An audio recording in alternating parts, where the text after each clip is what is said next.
ओम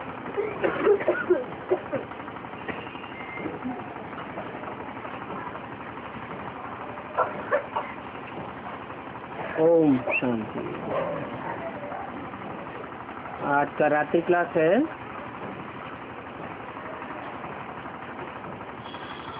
12 सितंबर 1968।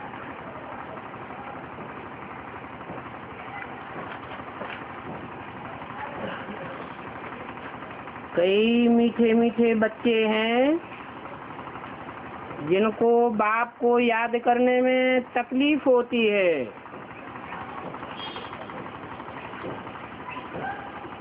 समझते हैं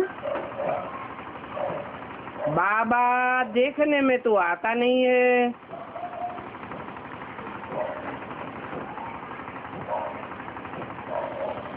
प्रैक्टिस पड़ी हुई है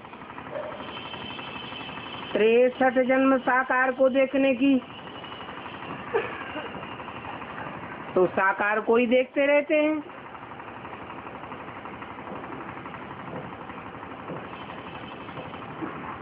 तो देखने का जैसे शौक हो गया है,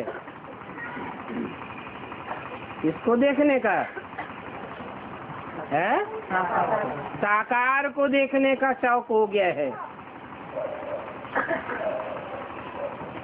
अब वास्तव में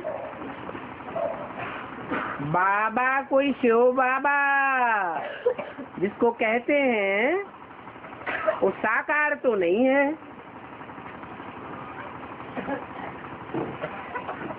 वो तो आत्माओं का बाप है। आत्माएं सब निराकार हैं, बिंदु बिंदु है। उन निराकार आत्माओं का बाप शिव बाप है। उसके साथ सिर्फ बाप का संबंध है, दूसरा कोई संबंध नहीं जुड़ता। उसको ग्रैंड फादर नहीं कहेंगे, बाबा नहीं कहेंगे। उसकी आत्मा का ही नाम शिव है, बिंदी का ही नाम शिव है। वो शिव बाप जब तक कोई साकार में प्रवेश न करे तब तक बाबा नहीं कहा जा सकता।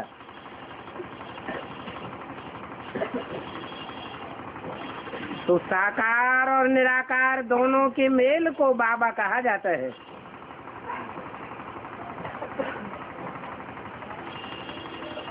तो 63 जन्म जो साकार बाबा को देखने की लग पड़ी हुई है वो छूट जानी चाहिए। अभी समझाया जाता है कि आत्मा पतित हो पड़ी है।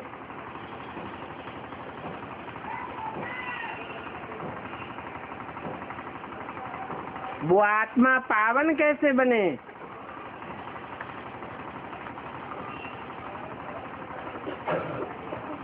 साकार को देखने से पावन बनेंगे क्या?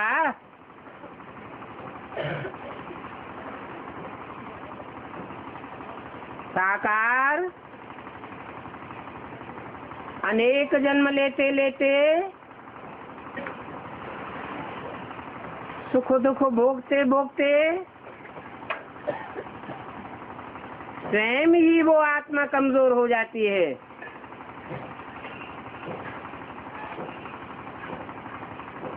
पतित बन जाती है। आत्माओं का बाप उस पतित तन में ही आता है। तो पतित साकार को देखने से कैसे पावन बनेंगे? परंतु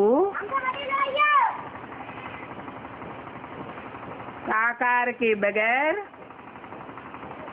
निराकार बाप कोई काम नहीं करते।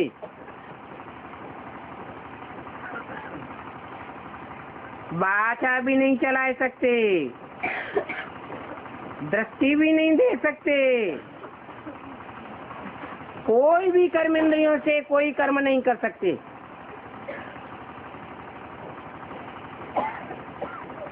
तो सवाल है पावन बने कैसे? अपने परम पिता को देखें कैसे?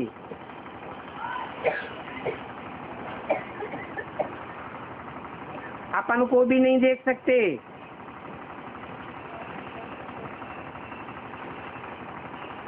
अपने बाप को भी नहीं देख सकते,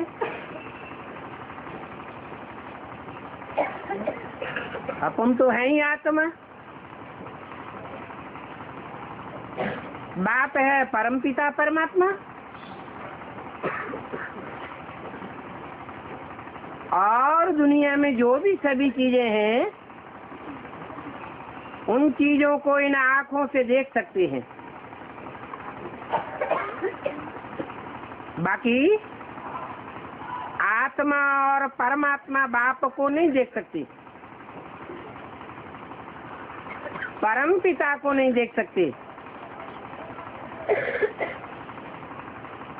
और भक्ति मार्ग में जो पूजा की है वो भी तो बड़े लिंग की है।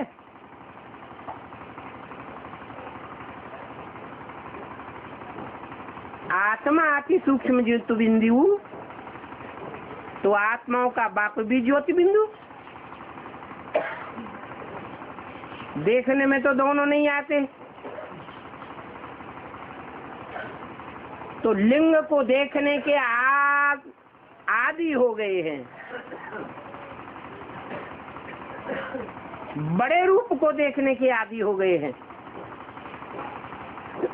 लेकिन आत्माओं का जो बाप है उस बाप को इन आंखों से नहीं देख सकते।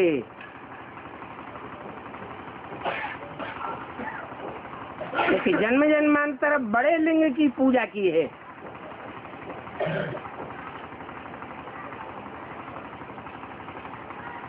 इससे साबित होता है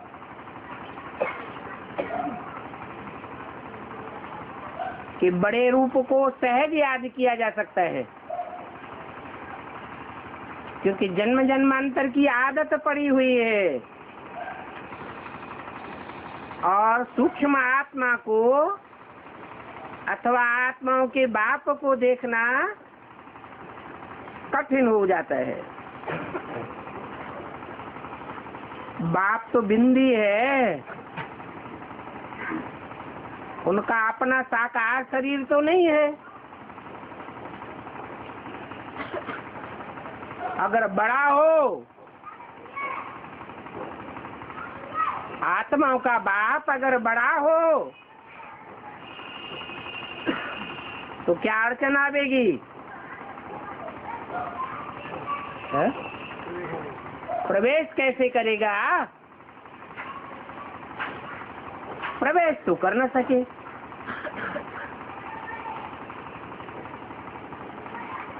आत्मा भी छोटी है और ज्योति बिंदु आत्माओं के बाप परमात्मा बाप को भी आकर पढ़ाना पड़ता है।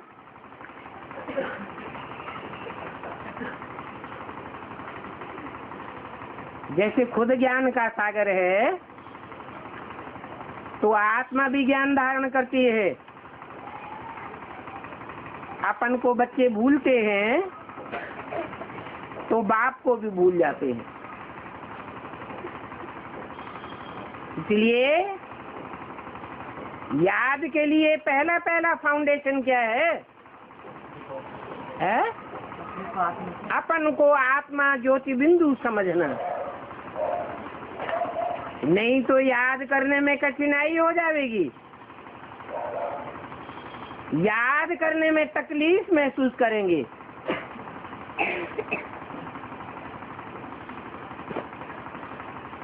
भुलाने वाली माया है।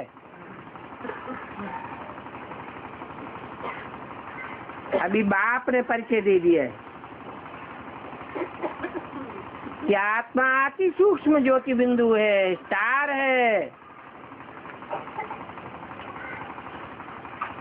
इतना सूक्ष्म है कि इन आँखों से देख भी नहीं सकते हैं। हाँ, आत्मा को जाना जाता है, ये समझना है जैसे आत्मा बिंदी है, बाप भी बिंदी है।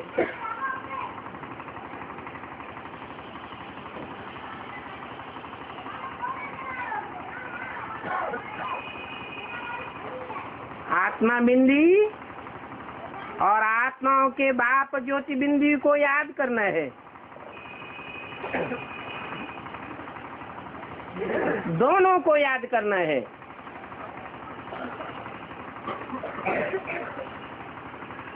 क्योंकि पतित से पावन बनना है। बाप बहुत तकलीफ नहीं देते हैं, तुमको हाथ भी नहीं जोड़ने देते हैं।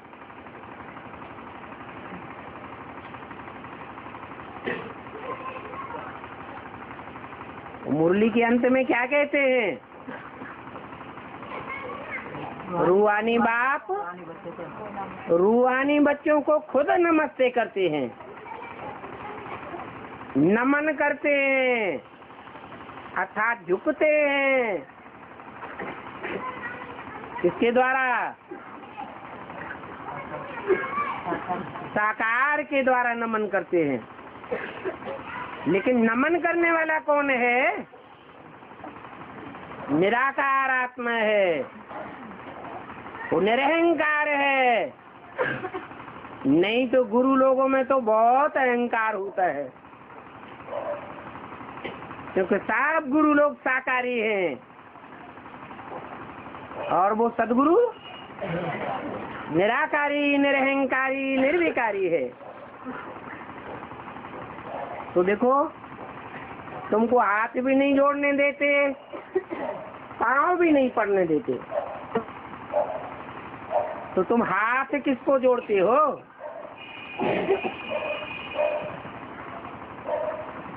नमस्ते किसको करते हो? है? अरे नमस्ते करते हो या नहीं? साकार को करते हो, शिव बाबा को करते हो। शिव बाबा है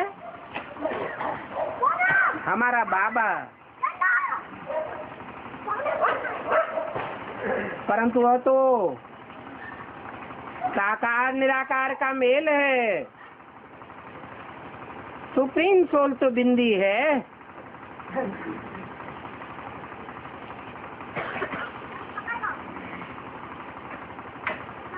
रिस्पॉन्ड भी करना पड़ता है,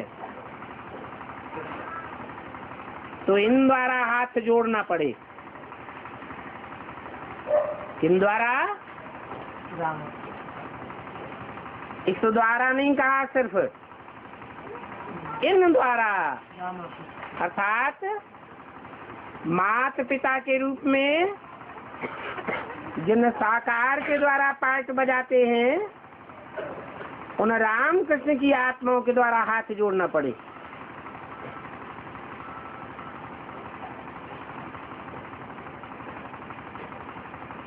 नहीं तो वह कैसे समझे कि शिव बाबा इन द्वारा जोड़ते हैं। शिव बाबा तो है ऊंच से ऊंच परम पिता।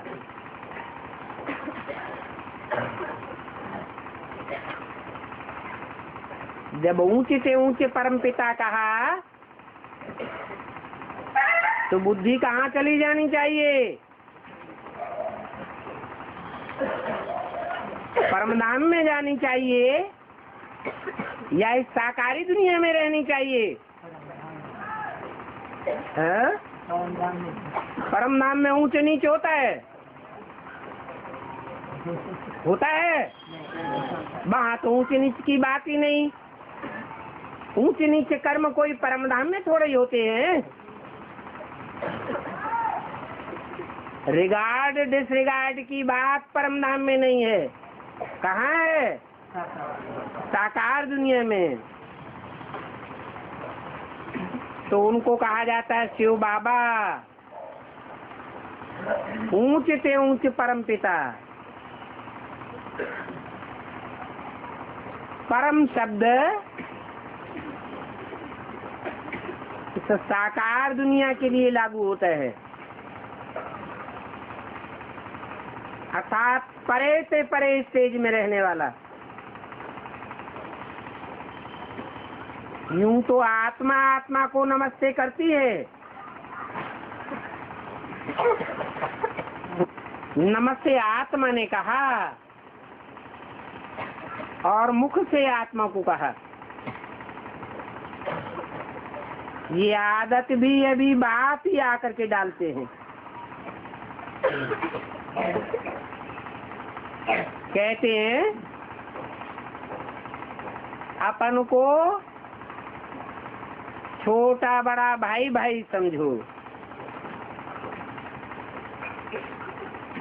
छोटे बड़े तो होते ही है ना।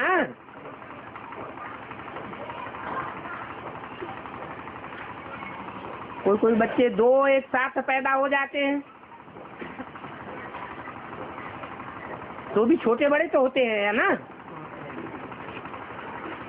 एक सेकंड का अंतर तो होगा। तो बड़े भाई को बाप समान कहा जाता है, देखा जाता है उनमें बड़ा कौन।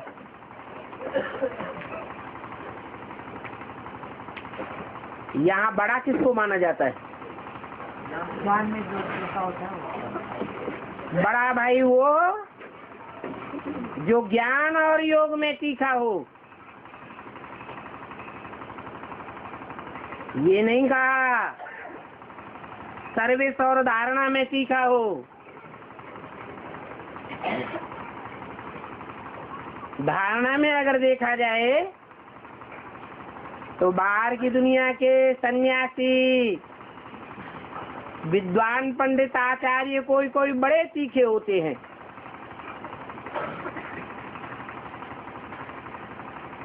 भाव स्वभाव में कितना लचीलापन देखा जाता है। तो बोला बड़ा उसे कहेंगे जो ज्ञान में बड़ा है। ज्ञान में बड़ा होगा तो याद में भी जरूर तीखा होगा। ज्ञान सिर्फ बोल बोल को नहीं कहा जाता है।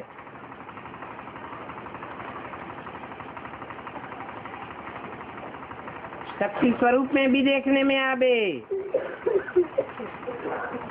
वाचा में भी देखने में आवे। बच्चे एक दो को देखते हैं तो बाप कहते हैं भाई भाई को देखो।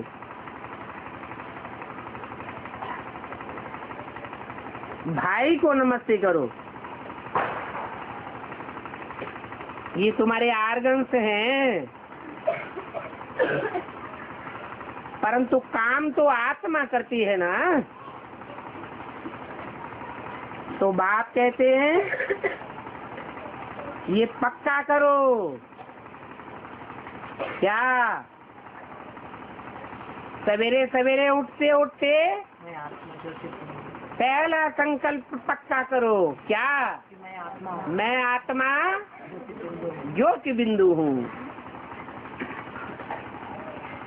ज्योति बिंदु बाप का बच्चा हूँ। वो आत्माओं का पिता तो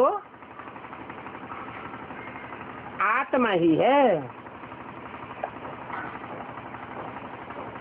वो शरीर नहीं है, उनको अपना शरीर नहीं है,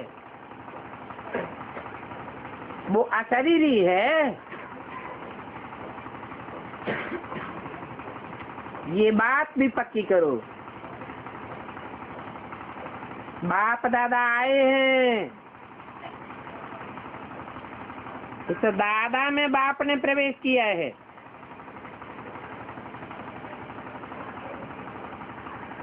क्या?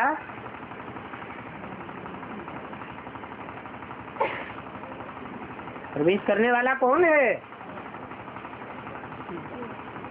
हैं?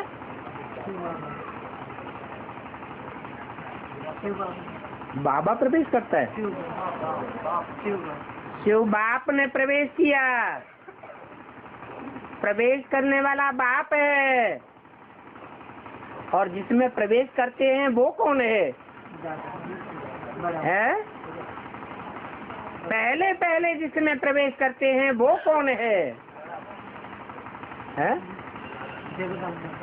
जगदम्बा। बड़ा भाई जगदम्बा।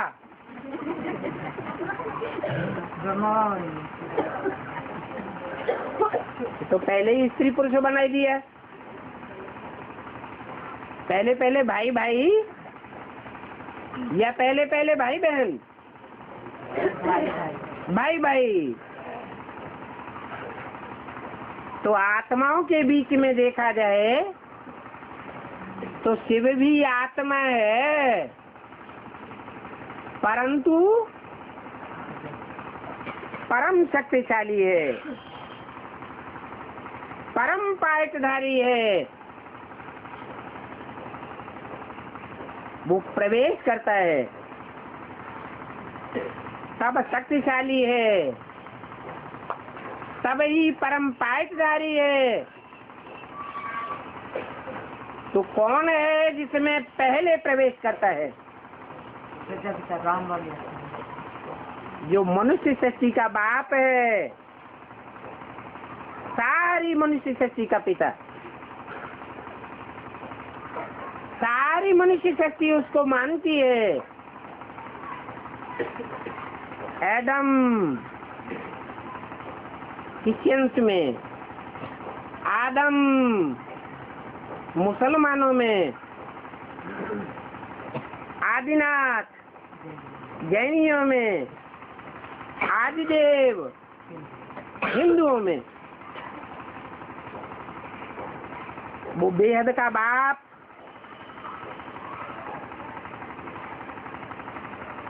बेहद के हीरो पाठधारी में प्रवेश करते हैं। तो कहेंगे आत्म की स्थिति के हिसाब से बाप ने दादा में प्रवेश किया। तो कौन हुआ दादा? प्रजापिता को कहेंगे दादा,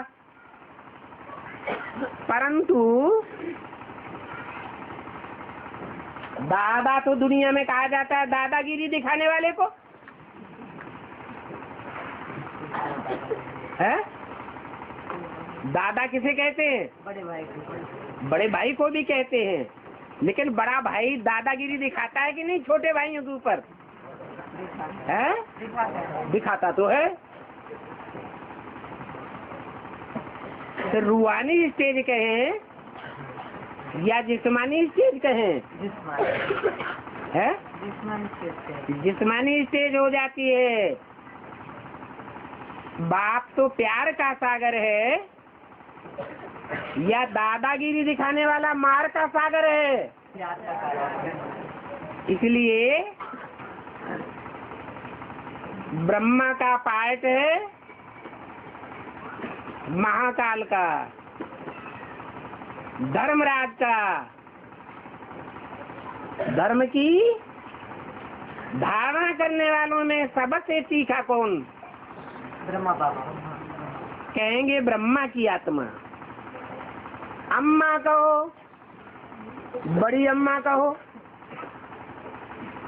घर परिवार में भी देखा जाए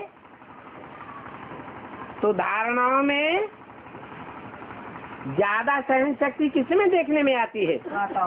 माताओं। तो ये भी मनुष्य सृष्टि का परिवार है। तो परिवार में जिस आत्मा ने धारणा की शक्ति का आधार बन करके दिखाया, वो ही फिर धर्मराज भी बनता है। बाप ऐसी धारणाएं नहीं धारण करता। जो धर्मराज भी बनना पड़े। बाप सदैव प्यार का सागर है। वो प्यार का सागर कभी मार का सागर नहीं कहा जा सकता।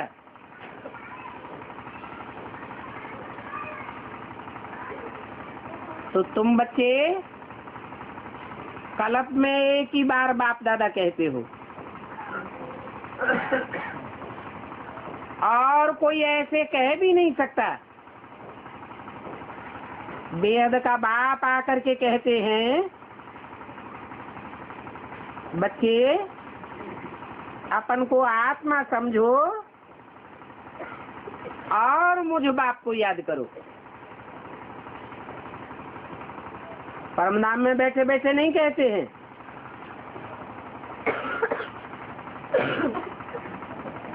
कहाँ आकर के कहते हैं? इस साकार सृष्टि में आकर के कहते हैं, अपन को आत्मा समझो, क्योंकि तुम अपन को देह समझ बैठे हो। जानते हो बाप ही पतित पावन सर्व का सदगति दाता है।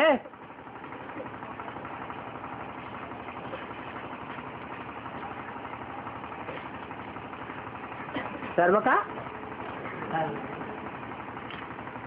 का सदगति दाता, या सिर्फ सनातन धर्म की आत्माओं का सदगति दाता? क्यों?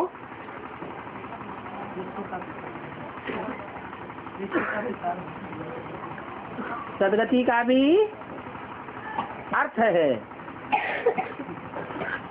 एक होती है गति और एक होती है सदगति।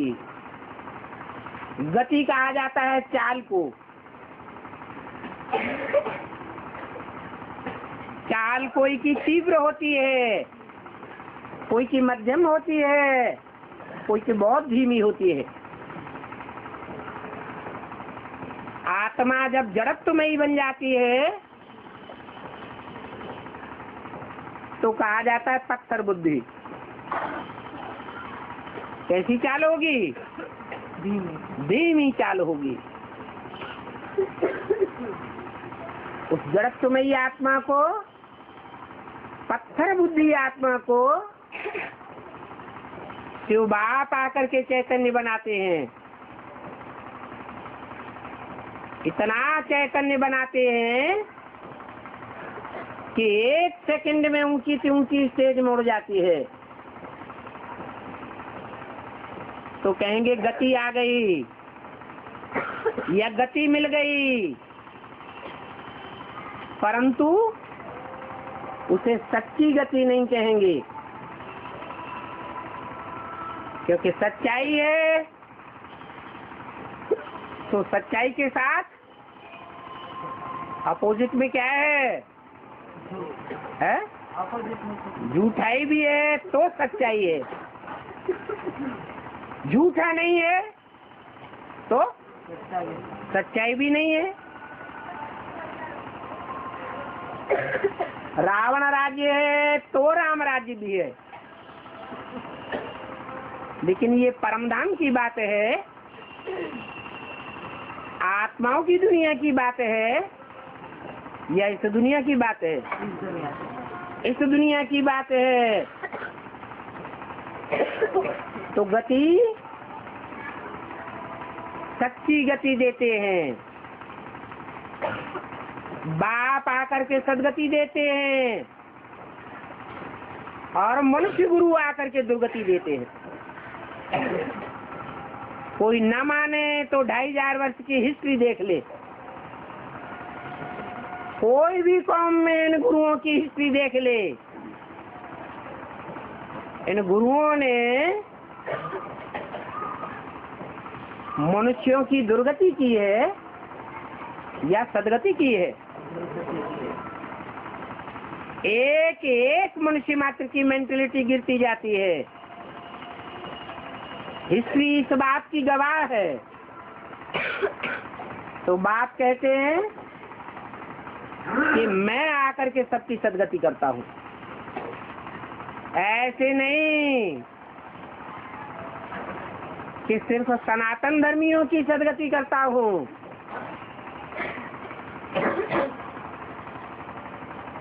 देवताओं की सदगति करता हूँ,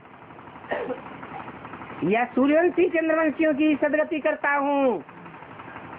नहीं, मनुष्य मात्र की सदगति करता हूँ।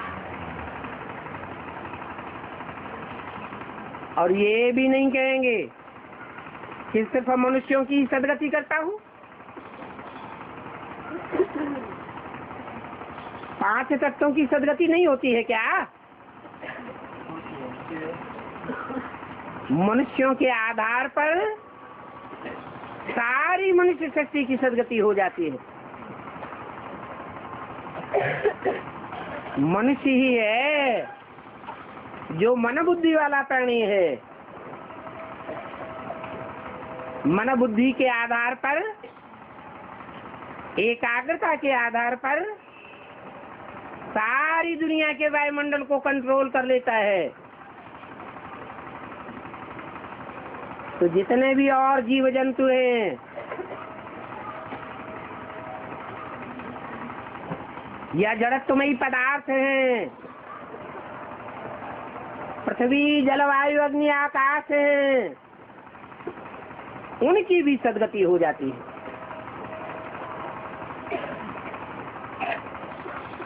हाँ, कोई की कम और कोई की ज्यादा। ये भी अपने अपने पुरुषार्थ के ऊपर आधारित है।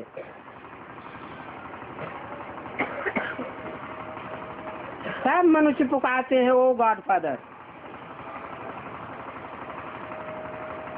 फादर क्यों कहते हैं? है? ना ना, चाचा काका ताऊ क्यों नहीं कहते हैं? बाप क्यों कहते हैं? कोई कारण होगा। क्योंकि बाप से ही जन्म मिलता है और बाप से ही वर्षा मिलता है। कोई नाना चाचा काका ताऊ से वर्षा नहीं मिलता है। तो फादर वो जरूर है, वो होते हैं हद के फादर। एक जन्म का वर्षा देंगे, अल्पकाल का वर्षा देंगे,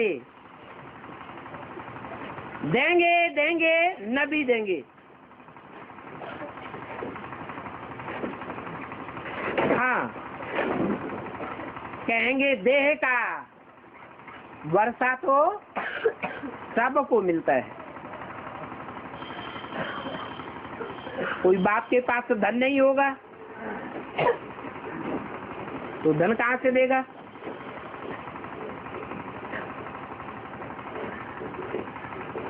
लेकिन तन का वर्षा तो सबसे मिलता है।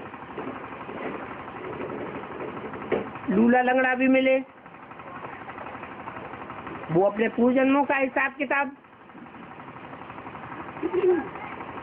वो हद का वर्षा है। और बेहद का बाप जो आत्माओं का बाप है, वो बेहद का वर्षा देते हैं।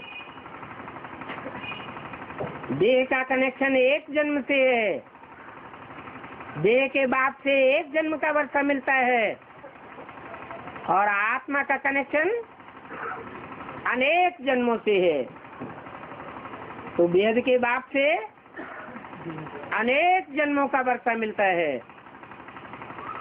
हाँ, उन अनेक जन्मों में बाप से प्राप्ति करने के जन्म पक्की पक्की सदगति वाले जन्म है।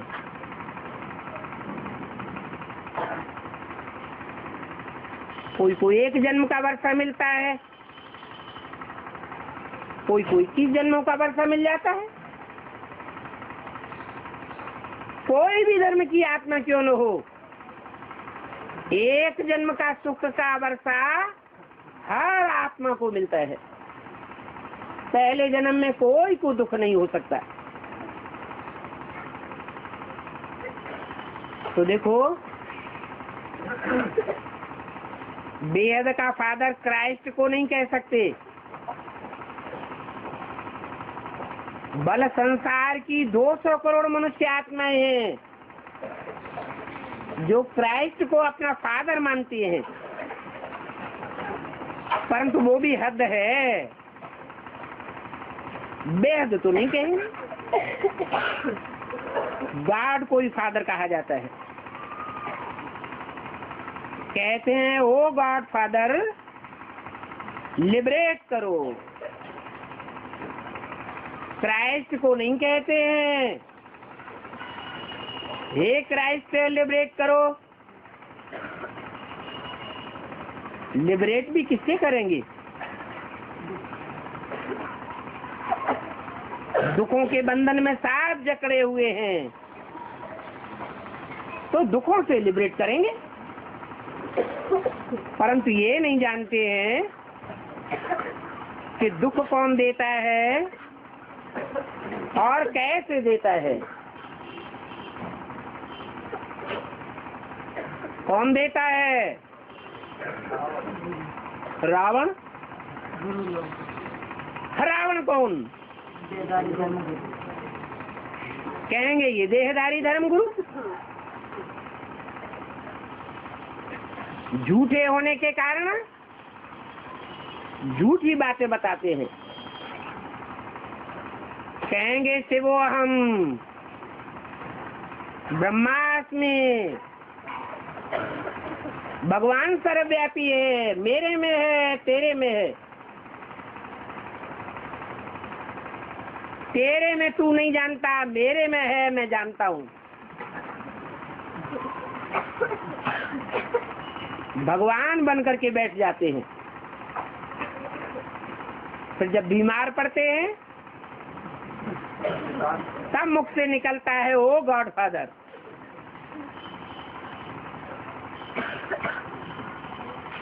तो उनको अपना एहसास तो होता है, परंतु अहंकार के कारण अपनी कमजोरी को दूसरों के सामने बखान नहीं करते। तो झूठ खंड का मालिक बनते हैं और झूठ खंड के मालिक बनाते हैं। झूठ खंड है द्वैतवादी युग, उसका नाम ही रखा गया द्वापर। दो बातें चलती हैं, दो धर्म, दो राज्य, ज्यादा भी हो सकते हैं, दो भाषाएं, दो मत, दो कुल, हर बात में द्वैतवाद पैदा करते हैं। एक गुरु एक बात बताएगा, एक रास्ता बताएगा, दूसरा गुरु दूसरा रास्ता बता देगा। तो बात समझाते हैं, वो भटकाते हैं। भक्त बनाते हैं, भगाते रहते हैं। मंदिरों में भागो, मस्जिदों में भागो, गुरुद्वारों में भागो, तीर्थों में भागो, भक्ति सिखाते हैं। तो समझो कि भक्ति किससे आती है? भक्ति आती है जो अनेक प्रकार से अनेक बातें करते हैं। कहते हैं दुबोहा है, एक मुंह से नहीं बोलता है। अरे ये तो 10 मुख वाले हैं। उनको रावण कहा जाता है। दुनिया में भी बड़े बड़े 10 धर्म फैले हुए हैं। देवी देवता सनातन धर्म भी प्राय लोप नहीं हुआ है। वो सूर्यवंशी चंद्रवंशी भी देवताएं थे, अभी भी यदा कदा कहीं न कहीं उनके फॉलोअर्स देखने में आते हैं। फिर बाद में आते हैं इस्लामी, बौद्धी, क्रिश्चियंस वगैरह वगैरह।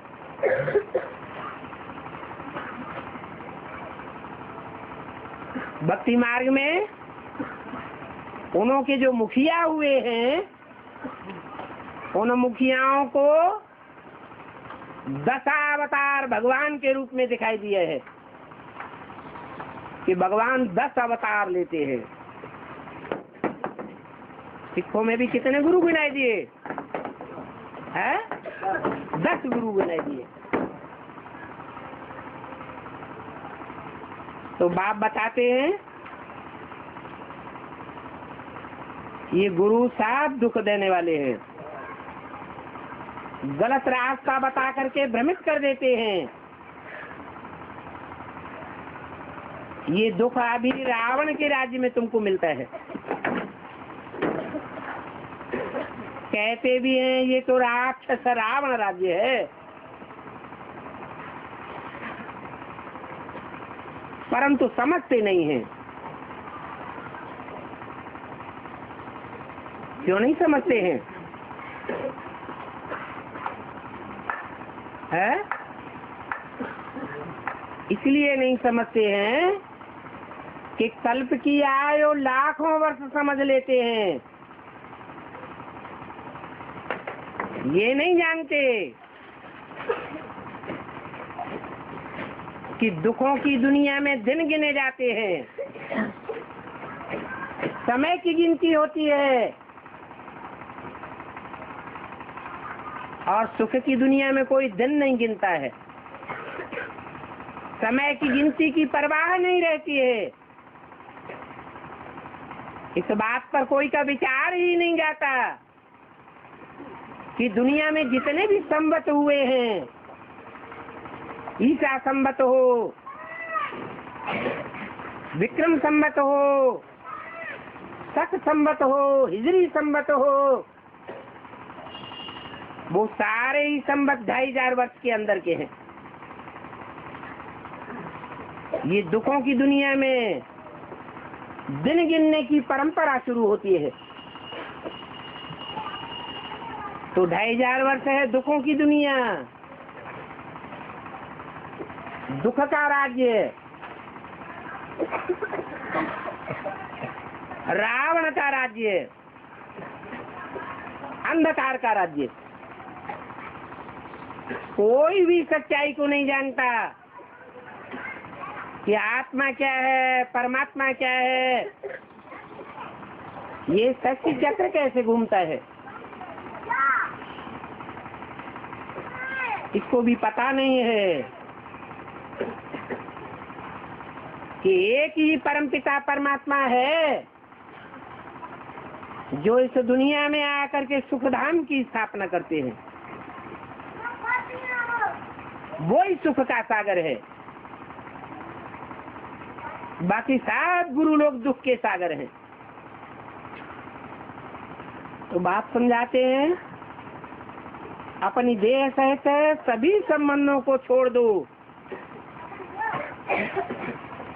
मैं ब्राह्मण हूँ, मैं बंगी हूँ, मैं क्षत्रिय हूँ, मुसलमान हूँ, सिख हूँ, ईसाई हूँ, ये सब देह के संबंध हैं, देह के धर्म हैं। इन सब को छोड़कर अपन को आत्मा समझ मुझ बाप को याद करो। पक्का कर दो कि मैं ज्योति बिंदु आत्मा अविनाशी हूँ, मैं आत्मा भी अविनाशी हूँ, मैं आत्मा छोटी बड़ी नहीं हूँ कि किसी जन्म में छोटी हो जाऊं, किसी जन्म में बड़ी हो जाऊं।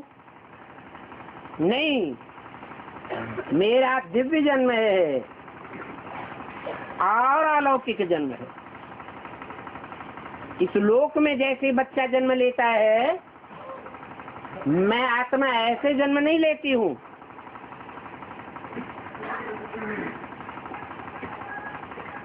मुझे आत्मा को परमात्मा बाप से परिचय मिलता है। ये मेरा दिव्य जन्म है। और मुझ आत्मा को अपने अनेक जन्मों की सच्चाई का पता चलता है। ये मेरा दिव्य जन्म है। अनेक जन्मों के पाठ की अनुभूति होती है। ये मेरे दिव्य जन्म की सच्चाई है।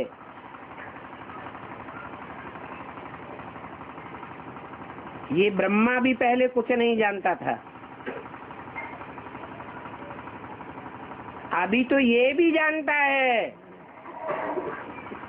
क्या? कि मैं कृष्ण वाली आत्मा हूँ, सृष्टि का पहला पत्ता हूँ।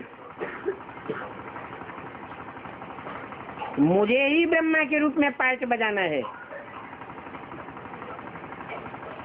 ये ज्ञान की समझानी कौन देते हैं? इन ब्रह्मा को ये ज्ञान की समझानी साक्षात्कार से मिलती है।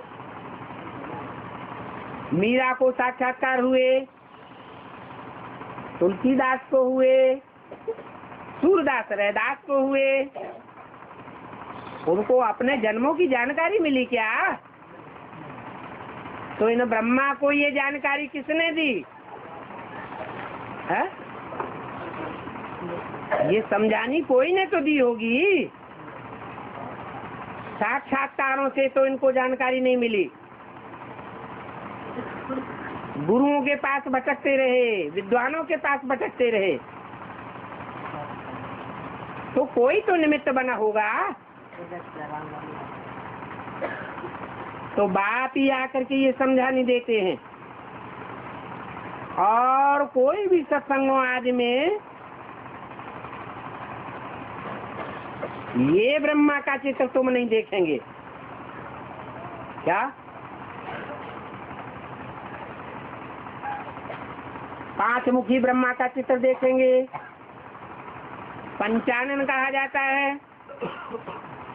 चार मुखी ब्रह्मा का चित्र देखेंगे, चतुरानन कहा जाता है।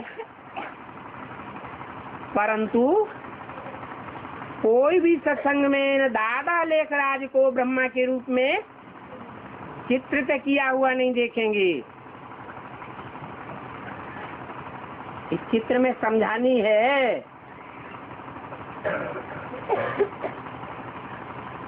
ये त्रिमूर्ति का चित्र भी नया है। भी क्यों लगा दिया?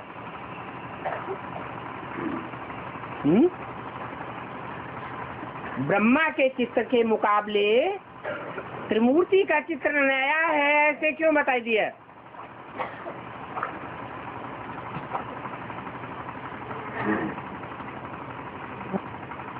दोनों में अंतर है क्या? त्रिमूर्ति के चित्र में जो ब्रह्मा की मूर्ति और जो ब्रह्मा का चित्र यहाँ दिखाया जाता है, उस मूर्ति में कोई अंतर है क्या? है? अंतर है, तभी यहाँ भी लगाया गया। इस त्रिमूर्ति का चित्र भी नया है। बल वह त्रिमूर्ति दिखाते हैं भक्ति मार्ग में, या बीके में जो प्राइमरी नॉलेज उठाने वाले भक्त हैं, अधूरी नॉलेज उठाने वाले ब्राह्मण हैं, वो त्रिमूर्ति दिखाते हैं, परंतु उसमें शिव को नहीं दिखाते हैं।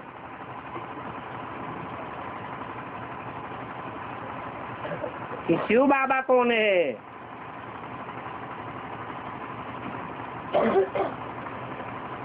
ब्रह्मा द्वारा स्थापना, विष्णु द्वारा पालना, शंकर द्वारा विनाश ये द्वारा द्वारा तो दिखाते हैं, क्या मीडिया कह के बताते हैं, परंतु कराते कौन है? कराने वाला चाहिए प्रैक्टिकल में या नहीं? इन ब्रह्मा द्वारा ब्राह्मण धर्म की स्थापना की, दुनिया में ढेर के ढेर ब्रह्मा कुमार कुमारी देखने में आते हैं। ब्रह्मा कुमारी ईश्वरी विश्वविद्यालय बनाए हुए हैं, प्रैक्टिकल में देखने में तो आते हैं, कोई मना तो नहीं कर सकता। परंतु उन दादा लेखराज ब्रह्मा से ये ब्राह्मण धर्म की स्थापना कराते कौन है? ये काम कराना किसने शुरू किया? है? शिव बाबा, शिव बाप।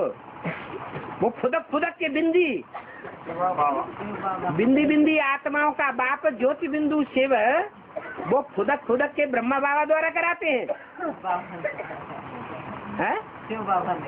हाँ, ब्रह्मा की बुद्धि में भी कोई ने ये बात समझानी दी कि तुम्हारा पाठ ब्रह्मा का है, तुमको ब्राह्मण धर्म की स्थापना करनी है, तुमको कृष्ण के रूप में, सृष्टि के पहले पत्ते के रूप में सतयुग में जन्म लेना है, तुमको प्रिंस बनना है। ये नहीं कहा तुमको नर से नारायण बनना है, क्या कहा? तुमको नर से प्रिंस बनना है। तो बताओ, इन्हों को ऐसा किसने बनाया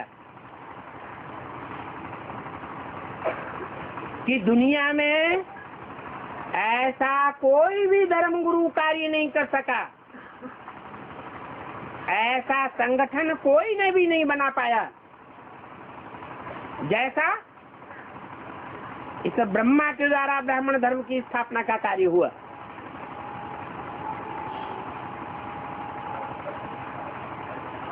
ये बात कोई जानते ही नहीं है, बात समझाते हैं। न जानने का कारण है पतित भ्रष्टाचारी बुद्धि।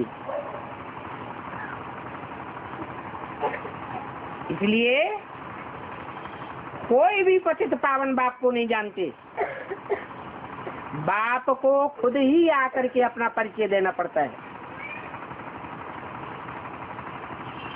सब पापी हैं, पाप ही करते रहते हैं। भगवान के लिए कह देते हैं सर्वव्यापी है। कितनी ग्लानि कर दी है, ये ग्लानि दुनिया वालों ने कर दी है कि ब्राह्मणों की दुनिया वाले ब्राह्मणों ने भी कर दी है। वो कहाँ कहते हैं सर्वव्यापी है? कोई कहता है? मुख से नहीं कहते, चलो ठीक है, मुख से ही नहीं कहा जाता, कर्मों से भी कहा जाता है।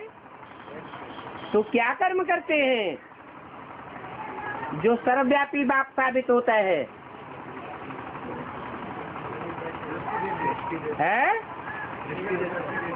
दृष्टि देते हैं, है क्योंकि बाप कहते हैं दृष्टि से सृष्टि सुधरती है, परंतु किसकी दृष्टि से सृष्टि सुधरती है? पतित मनुष्यों की दृष्टि से सृष्टि अगर सुधरी होती तो कितने कितने धर्म पिताएं आए इस सृष्टि पर, उनकी दृष्टि से सृष्टि सुधर जानी चाहिए ना। ये सृष्टि तो और ही मेंटलिटी के आधार पर बिगड़ती चली गई। अभी बाप बताते हैं ये सब ग्लानि करते हैं।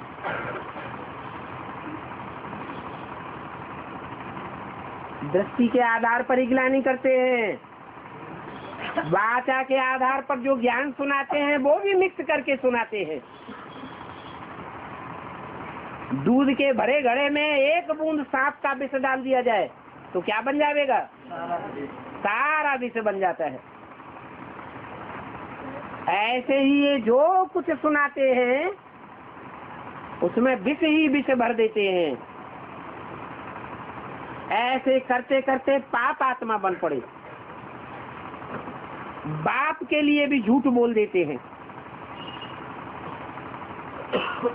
कि सर्वव्यापी है, एक व्यापी नहीं है। अगर सर्वव्यापी नहीं है मुख से कहते हैं तो फिर बताना पड़े एक व्यापी कहाँ है। अगर एक व्यापी नहीं बता सकते, नहीं समझा सकते, नहीं साबित कर सकते तो सर्वव्यापी हुआ या एक व्यापी हुआ? सर्वव्यापी साबित हो जाता है। फिर चित्र भी छपाते हैं, बड़े बड़े मेगा प्रोग्राम करते हैं, उनमें बड़े बड़े पोस्टर लगा देते हैं। उन पोस्टरों में ब्रह्मा का चित्र भी हटाए कर अपना चित्र रख देते हैं। विष्णु और शंकर की जगह पर भी अपना चित्र रख देते हैं। तो त्रिमूर्ति शिव कौन साबित हुआ? वो शिव तो त्रिमूर्ति के द्वारा ही संसार में प्रत्यक्ष होता है। संसार में प्रत्यक्ष होता है तो तीन मूर्तियों के द्वारा विश्व विजय करके दिखलाता है। इसकी यादगार आज भी झंडा बना हुआ है, विश्व विजय करके दिखलावे। नहीं तो कपड़े के झंडे ने विश्व विजय नहीं की। ये दीदी दादी दादाएं जो त्रिमूर्ति बन करके बैठ जाते हैं वो विश्व विजय नहीं करते।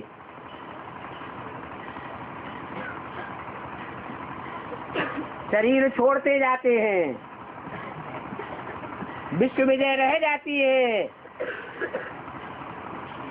जैसे ब्रह्मा का शरीर छूट गया, विश्व विजय तो नहीं हुई। इससे साबित होता है कि जिन तीन शरीर रूपी वस्त्रों ने विश्व में विजय प्राप्त की है,